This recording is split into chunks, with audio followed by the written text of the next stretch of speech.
சங்கீதம் 103:12. மேற்குக்கும் கிழக்குக்கும் எவ்வளவு தூரமோ அவ்வளவு தூரமாய் அவர் நம்முடைய பாவங்களை நம்மை விட்டு விலக்கினார். மேற்குக்கு கிழக்கு எவ்வளவு தூரங்க? இன்ஃபினிட்டி. அது இப்படி அது அப்படி. என்ன தூரம்? அவைகள் சேராது. தூரம் என்பது இல்லை, இம்பாசிபிள், மிகுந்த தூரம். அந்த ரெண்டும் சேராது. அது இப்படி போகும், இது இப்படி போகும். போக போக தூரம் அதிகமாகும், குறையுமா? அதிகமாய்க்கொண்டே இருக்கும். அப்படிதான் தேவன் உன் பாவங்களை அவ்வளவு தூரமாக்கினாராம்.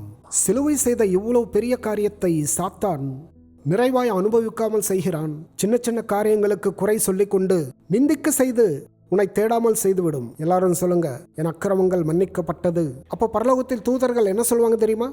நீ பாக்யவான் சொல்லுவாங்க. நான் நீதிமான் சொல்லுங்க, பாக்யவான் சொல்லுவாங்க. தேவனே சொல்லுவார், நீ என் குமாரன் சிலுவை மூலமாய் நீ நீதிமான் சொல்லுவார். ஆகையால் நீ யார்? பாக்யவான். You are blessed. மீகா 7:19.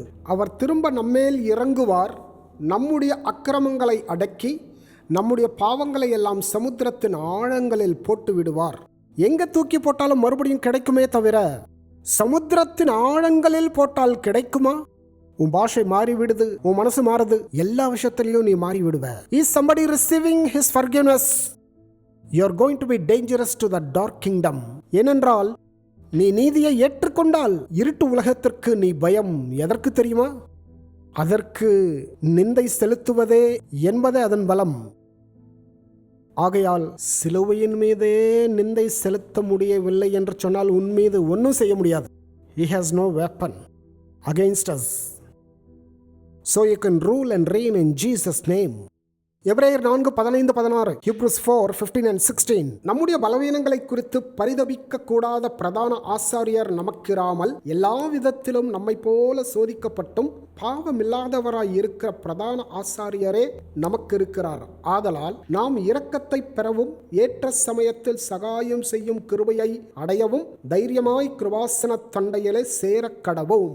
நான் எத்தனை செய்தனோ, என்னுடைய சூழ்நிலை இப்படி இருக்குன்னு சொல்லி பலவீனத்தோடு பாவ மனசாட்சியோடு இல்லைங்க, எப்படி வரணும்?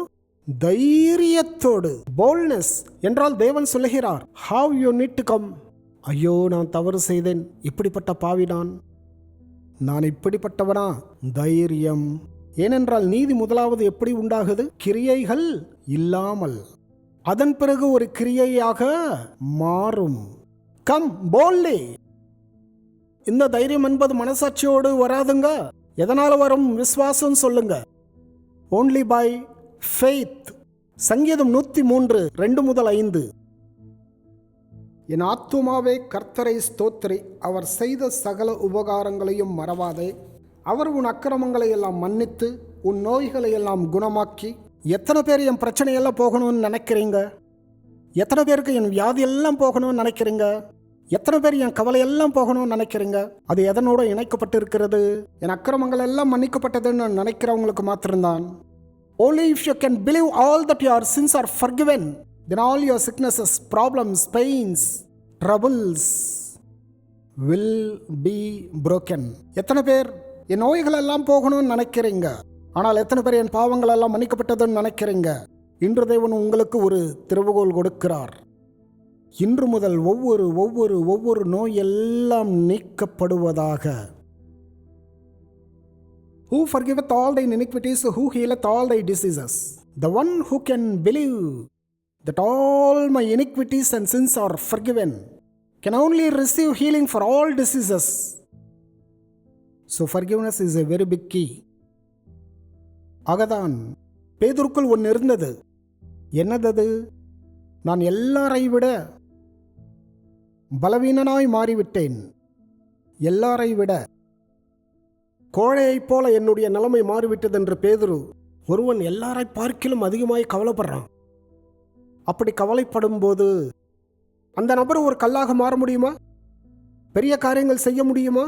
ஆனால் அவருக்குள் இருக்கும் இந்த நிந்தை சுகமாக்கப்பட வேண்டும். என்னாகணும்? சுகமாகணும். அவருக்குள் இருக்கிற இந்த பலவீனம் என் தேவன் மன்னித்தார் என்கிற மன்னிப்பை பெற வேண்டும். ஆகையால் தான் இயேசு தன்னிடத்தில் சேர்த்து கொண்டு 3 முறை சொல்லுவார், பேதுரு என்னை நேசிக்கிறாயான்னு கேட்பார். ஆமாண்டவரேன்னு சொல்லுவான். 2ஆம் தரம் கேட்பார், என்னுடைய ஆடுகளை மெய்ப்பாயாக. மறுபடியும் 2ஆம் தரம் பேதுரு என்னை நேசிக்கிறாயான்னு என்ன சொல்வாரு? ஆண்டவரே உமக்கு தெரியும் அல்லவா, ஏன் கேட்கிறீர் கேட்பார். பேதுரு என் ஆடுகளை மெய்ப்பாயாக. 3ஆம் தரம் மறுபடியும் என்ன சொல்வார்? பேதுரு என்னை நேசிக்கிறாயா? ஆமாண்டவரே, நான் உள்ளத்திலிருந்து நேசிக்கிறேன்னு உமக்கு தெரியும் அல்லவா, உமக்கு எல்லாமே தெரியும் அல்லவா, ஏன் இப்படி கேட்கிறீர்? 3ஆம் முறையும் என்ன சொன்னார்? நேசி. 3 முறை மறுதளித்தார். 3 முறை நேசிக்கிறாய், நேசிக்கிறேன் என்று அவன் மூலமாக சொல்ல வைத்து அவன் நிந்தைக்கு பதிலாக கனமாக மாற்றி அவனை உயர்த்தினார். அது எடுக்காவிட்டால் பேதுரு சபை மேய்க்க மாட்டான். ஒரு கல்லை போல மாறி விடுகிறவன் அல்ல. நிழல் மூலமாய் நூற்றுக்கணக்கு ஆயிரக்கணக்கில் சுகமாக்கி இருக்க மாட்டான். நான் யாருக்காவது சுவிசேஷத்தை சொல்ல தகுதியானவன் அல்ல என்கிற பேதுரு மன்னிக்கப்பட்ட பிறகு அவன் நிழல் சாலையின் மீது வியாதிகிரஸ்தரை போடும்போது நிழல் மூலமாய் அநேகர் விழுந்து விட்டார்கள். மன்னிக்கப்பட்டவனிலிருந்த அபிஷேகம், அந்த வாக்குத்தத்தங்கள் எல்லாம் நிறைவேறுவதற்கு காரணம் power will flow if you are forgiven. எப்பொழுது பேதுருக்கு புரிந்து விட்டதோ, என் தேவன் என்னை மன்னித்து விட்டார் என்று நினைத்தான்.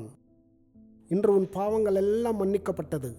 உன்னை கவலைப்படுத்துகிற சுகர், இடுப்பு வலி, முழங்கால் வலி, பிபி, தலைவலி, அநேக விதமான கட்டிகள், உங்க வீட்டில் பொருளாதார பிரச்சனைகள், பாரங்கள், வியாதிகள், நிந்தைகள், கஷ்டங்கள், ஒவ்வொன்று கட்டப்பட்டவைகளாக இன்று வெளியில செல்ல வேண்டும். எத்தனை பேர் பேதுருவை போல் மன்னிக்கப்பட்டவர்களாய் பெறுவதற்கு ஆயத்தமா இருக்கீங்க? So he will make sure that you will receive the forgiveness. He asked Peter, do you love me? Do you love me? Do you love me? 3 times. Until he frustrated because he denied 3 times. So he had to reconvince him that he had forgiven by accepting me before me. Then Peter could do mighty things. Heal people of the shadow. இப்ப சொல்லுங்க, தேவன் அதை முக்கியமாக எடுத்துக்கொண்டாரா இல்லையா? ஆம். இப்போ என்ன வரும் தெரியுமா? அவர்களை பார்த்து, தவறு செய்தவர்கள், பாவம் செய்தவர்களை நீ தீர்ப்பு தீர்க்க மாட்டாய், இறங்குவாய்.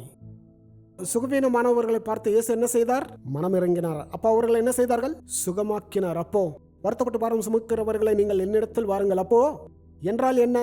Your rank, your anointing has grew 100 times more than the common man. When you are competing, feeling and jealous and judging, your rank is low. எப்பொழுது பொறாமைப்பட்டு நீ தீர்ப்பு தீர்க்கிறாயோ, அவர்களை விட குறைந்த ரேங்கில் நீ இருக்கின்றாய். யாரையாவது மன்னித்து தவறு செய்தாயா? வா, நான் பார்த்து கொள்கிறேன் என்று சொல்கிறாயா? உனக்கு பிதாவின் அபிஷேகம் வந்தது. நீ அவர்களை விட 100 மடங்கு அபிஷேகத்தில் வளர்ந்து விட்டாய். You are understanding the key and the system. So jealousy and the judgment is telling that your rank is low. இதை கேட்பது நிமித்தம் உன் இருதயம் விசாலமாகி விடுகிறது. Your rank, your anointing has grew 100 times more than the common man. இன்று ஒரு பெரிய சேனையை கர்த்தர் எழுப்புவாராக. இன்று முதல் ஆசீர்வதிக்கப்படுவேன் என்கிற ரோசம் உனக்குள்ளாக எழும்புகிறதா? வருகிற நாட்களில் உன்னை காண்கிறவர்கள் மூக்கின் மீது விரலை வைத்துக் கொள்வார்கள். நீ எல்லா விதத்திலும் ஆசீர்வதிக்கப்படுவாயாக. நசரனாகிய இயேசுவே, Lord Jesus, I prophesy. ஆண்டவரே, இந்த கமிங் டேஸ் ஒவ்வொரு விசுவாசியும் ஒரு அசாதாரணமான ஒரு மனுஷனாக அங்கீகரிக்கப்பட போகிறான். ஆண்டவரே, நீரே இந்த பூமிக்கு அஸ்திபாரம் போட்டவர் என்று, சூரியனை உண்டாக்கினது நீரே, எல்லாவற்றையும் சக்தியால் பிடித்து கொண்டவர் நீரே. நாங்கள் உம் பிள்ளைகள், அந்த கரத்தில் அவர்களை செதுக்கி இருக்கிறீர், இன்னும் பிடித்து கொண்டு இருக்கிறீர் என்று உலகத்துக்கு தெரிய வேண்டும் என்றால் அவர்களை நீங்கள் இன்று அபிஷேகித்தரலும். Bless them today, anoint them today. பலத்தினால் நிரப்பும்.